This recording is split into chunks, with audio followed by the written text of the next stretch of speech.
Assalamualaikum warahmatullahi wabarakatuh. Anak semuanya, kelas 7A dan kelas 7B pada hari ini, pada hari Jumat yang penuh berkah ini, kita akan pelajaran daring, pelajaran IPS. Pada kesempatan hari ini, saya akan membahas pembelajaran penilaian harian yang kedua kemarin. Hari ini kita akan membahas soal yang kita jadikan soal penilaian harian kedua yang kemarin, sehingga simak video berikut ini dan jangan lupa nanti di akhir video kalian akan mengikuti ada refleksi pembelajaran yang hanya ada satu soal ya. Dalam notifikasi nanti ada notifikasi di Microsoft Teams kalian sebelum jam pelajaran IPS berakhir. Ya, nomor 1 kemarin ada jelaskan pengertian interaksi sosial. Sudah saya ingatkan bahwa saya pengertian interaksi sosial semuanya diawali dari adanya hubungan timbal balik. Hubungan timbal balik antara siapa? Antara individu dengan individu, bisa individu dengan kelompok ataupun kelompok dengan kelompok. Yang jelas adanya aktivitas hubungan timbal balik tersebut tidak hanya aktivitas satu sisi, yaitu dua sisi. Saling terjadi aktivitas serta saling menjawab komunikasi, saling menyapa dan menjawab, atau dalam kaum muslim yaitu sekedar salam, assalamualaikum, lawannya menjawab waalaikumsalam. Lebih baik lagi kalau lengkap, assalamualaikum warahmatullahi wabarakatuh, sedangkan yang mendengar menjawabnya dengan waalaikumsalam warahmatullahi wabarakatuh. Jadi bagi kalian yang sudah menjawab dengan kata kunci adanya hubungan timbal balik, berarti jawabannya sudah benar sekali. Adanya hubungan timbal balik antara individu dengan individu, individu dengan kelompok, bahkan bisa dengan kelompok dengan kelompok.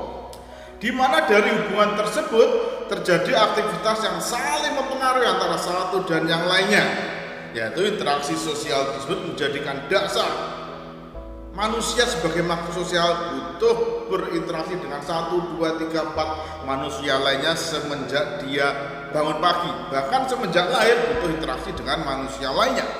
Sehingga bisa dikatakan interaksi sosial ini menjadi dasar dalam proses sosial karena adanya hubungan sosial yang dinamis diawali dengan adanya interaksi sosial.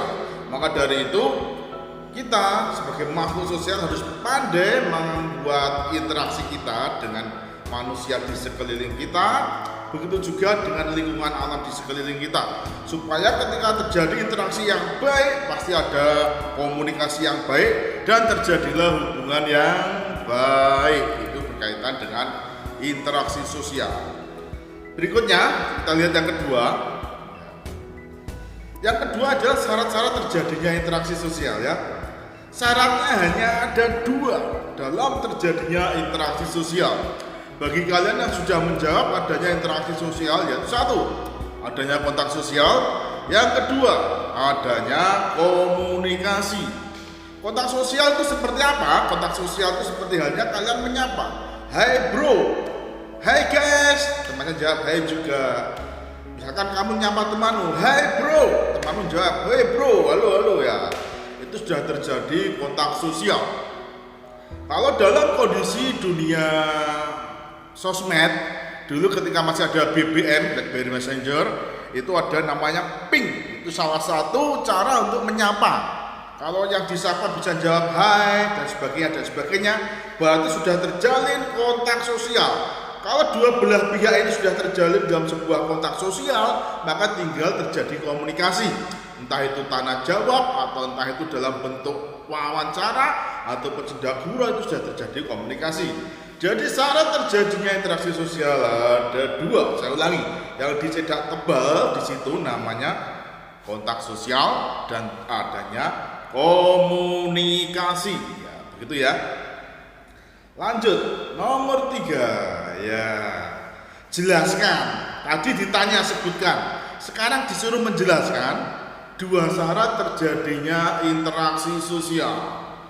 Syaratnya yang pertama adalah adanya kontak sosial. Apa itu kontak sosial?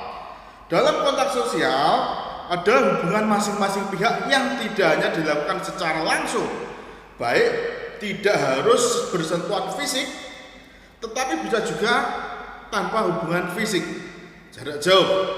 yaitu adalah sering yang saya katakan tadi, kontak sosial bahasa mudahnya adalah mengawali komunikasi dengan menyapa, hai, halo, hey bro, hey guys, gitu ya.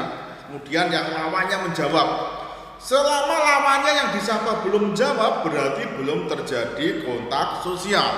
Contoh, ketika saya dalam sebuah pembelajaran ngawali dengan assalamualaikum, nah kalian jawab waalaikumsalam warahmatullahi wabarakatuh, berarti itu sudah terjadi kontak sosial. Tapi ketika saya menyapa kalian dalam meet, tiba-tiba kalian tidak jawab, berarti ada suatu masalah. Kenapa tidak jawab? Mungkin mikrofon saya belum saya on kan, mungkin kabelnya belum connect ya, itu masalah teknis. Tapi tentunya dalam kontak sosial harus terjadi dua pihak yang berkomunikasi sudah siap untuk melakukan interaksi, yaitu interaksinya adalah berkomunikasi. Syarat yang kedua tadi, setelah adanya kontak sosial adanya komunikasi. Bagaimana komunikasi sosial ini? Komunikasi sosial ini maksudnya adalah proses penyampaian pesan, ngobrol. Ketika kamu disuruh ibumu ke toko, terjadi kontak sosial yang ini. Bu beli, itu tujuannya adalah menyapa yang punya rumah supaya yang punya toko keluar. Bu beli, kemudian punya toko jawab, oh iya dek, oh iya mas, oh iya mbak. Barulah terjadi komunikasi sosial, ya ini proses penyampaian pesan dari seseorang kepada orang lain. Ketika kamu membeli ke toko tadi, kamu ngomong, bu saya mau beli gula 2 kilo, minyak 2 liter. Nah, pesannya adalah kamu membeli gula 2 kilo dan membeli minyak 2 liter. Kemudian refleks bagi yang penjual, beliau akan mengambilkan barang tersebut. Dan kemudian terjadilah aktivitas lain, yaitu membayar, ngobrol, kembali berapa dan sebagainya. Maka terjalinlah komunikasi antara pihak satu dan pihak kedua ketika kamu disuruh ibumu membeli minyak dan membeli gula tadi. Pertama adalah kontak sosial, kemudian terjadi komunikasi, dan tentunya diakhiri dengan salah satu dari penjual atau pembeli tersebut. Ini misalkan contoh ya suwun dek, ya sama-sama bu, kalau tidak gitu kamu dulu, makasih bu, ya penjualnya pasti bilang, ya dek sama-sama ya. Semuanya adalah terjadi komunikasi yang diawali dengan adanya kontak sosial, seperti itu. Kita lanjut yang nomor 4. Mengapa dikatakan interaksi sosial sebagai kunci dari semua kehidupan sosial? Maksudnya kunci dari kehidupan sosial itu artinya adalah ini sebagai pintu pertama komunikasi. Karena kita manusia sebagai makhluk sosial tentunya pasti membutuhkan orang lain, membutuhkan pihak lain dalam memenuhi kebutuhan kehidupan kita sehari-hari. Mulai dari kita bangun sampai kita tidur lagi, tidak lepas dari kepentingan kita yang membutuhkan tindakan dari orang lain. Maka dari itu sebagai makhluk sosial harus pintar-pintar membuat dirimu bisa berkomunikasi yang baik dengan manusia lainnya. Bahkan harus bisa komunikasi baik dengan lingkungan, dengan cara menjaga lingkungan supaya tetap asli, tetap baik seperti halnya fungsinya. Tapi di sini kita kembali ke konteksnya, yaitu mengapa interaksi dikatakan sebagai kunci dari semua kehidupan sosial. Di mana interaksi tersebut? Karena tanpa interaksi sosial tidak mungkin akan ada kehidupan bersama. Kamu dalam satu rumah tidak ngobrol, tidak manggil, apa bisa? Tidak bisa, pasti ngomong, ya minta uang beli pulsa, bu minta uang beli paketan, ya uang saku kemana, bu uang saku kemana, dan semuanya. Itu dalam lingkup kecil keluarga. Bagaimana dengan orang lain? Maka bertemunya orang perorangan dengan kelompok yang banyak dalam pergaulan hidup akan menghasilkan suatu kelompok sosial yang bersama, di mana antara satu orang dengan kelompok sosial tersebut pasti ada aturan tertentu, yaitu sehingga melahirkan lembaga untuk memenuhi berbagai kebutuhan hidup manusia. Contoh di lingkungan RT, ya tentunya pasti akan ada nanti muncul peraturan RT. Kalau ada tamu lebih dari 24 jam harap menghubungi RT, memberitahu RT, seperti itu. Begitu juga dengan lembaga sekolah.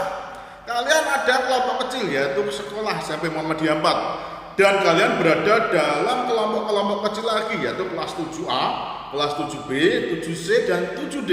Semuanya memiliki peraturan-peraturan yang berbeda dalam internal, yang mungkin bisa diterbitkan oleh wali kelas atau bisa menjadikan kesepakatan bersama antara para siswa di kelas tersebut, sehingga terjadilah aktivitas-aktivitas dalam suatu lembaga-lembaga sosial kecil tersebut, sehingga membentuk suatu aturan demi terlaksananya kehidupan yang baik. Selanjutnya nomor 5, jelaskan perbedaan proses sosial asosiatif dan disosiatif. Ya, terjadi dua proses sosial, di mana dua proses sosial tersebut memiliki ciri yang berbeda-beda. Yang pertama, asosiatif ini adalah interaksi atau proses sosial yang tujuannya ending dari aktivitas sosial tersebut menjadikan aktivitas yang positif. Endingnya mengajak pada kegiatan yang positif. Tapi yang disosiatif, bisa kalian cek tekstualnya seperti itu. Ending dari interaksi yang disosiatif tersebut, endingnya adalah mengajak dalam kegiatan-kegiatan yang negatif, mengajak pada kegiatan yang kurang baik, mengajak pada kegiatan yang cenderung menjadikan perpecahan, mengajak pada aktivitas yang endingnya menjadikan sebuah konflik. Itulah disosiatif. Contoh yang asosiatif, contohnya, ayo anak semuanya, ini sudah waktunya azan zuhur, kita bersama-sama sholat berjamaah. Itu adalah salah satu komunikasi antara individu dengan kelompok, mengajak pada kegiatan yang positif. Kegiatan positif lainnya mungkin berkaitan dengan adanya bencana alam. Ketua kelas, teman-temanku kelas 7 ini ya, terkait adanya bencana alam di sini, di sana kita mengadakan donasi yang bisa dikumpulkan di bendahara kelas. Ya, itu semuanya interaksi yang intinya menuju ke ranah yang positif.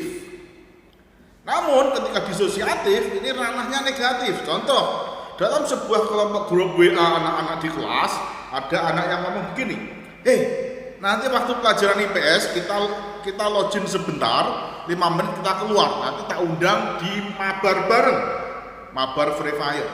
Ya, seperti itu. Itu kira-kira menjadi konflik, menjadi perpecahan, ketegangan? Iya, itu adalah contoh proses sosial yang disosiatif. Contoh lainnya adalah dalam aktivitas buruk lainnya.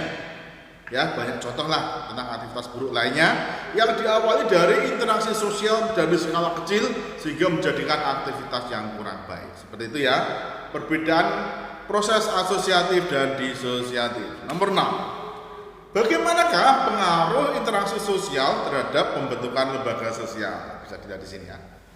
Pengaruhnya secara tekstual bisa dilihat dapat membentuk adanya kerjasama antar seorang yang dapat memperoleh keuntungan satu sama lain untuk membantu suatu kesatuan yang dapat membaur diri terhadap lingkungan sekitar. Contohnya itu seperti ini. Ketika kalian tinggal dalam sebuah tatanan rumah tangga, misalkan kalian pindah dari tempat sekarang, ayah ibu beli rumah di tempat lain, kalian harus pindah rumah. Misalkan di Menganti Gresik sana, karena banyak orang Surabaya pindahnya ke Menganti. Mau tidak mau, di sana orang tuamu melakukan interaksi baru terhadap tetangga baru, melakukan interaksi baru terhadap komunitas baru di sana. Baik juga anaknya, misalkan kamu, pasti juga terjadi interaksi terhadap anak-anak sekitar situ. Akhirnya interaksi-interaksi tersebut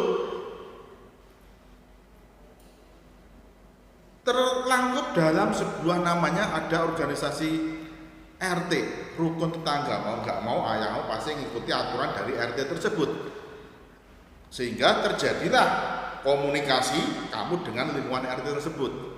Sehingga dari segi individu, keluarga menjadi kelompok, entah itu RT berapa, ayah ibumu bergabung, maka yang namanya warga satu RT pasti timbul kerjasama, entah kerjasama dalam mengelola sampah, kerjasama kesepakatan tentang iuran kebersihan, iuran keamanan, yaitu sehingga terjadilah pembauran diri dari keluarga baru tersebut terhadap lingkungan baru di RT yang baru tersebut.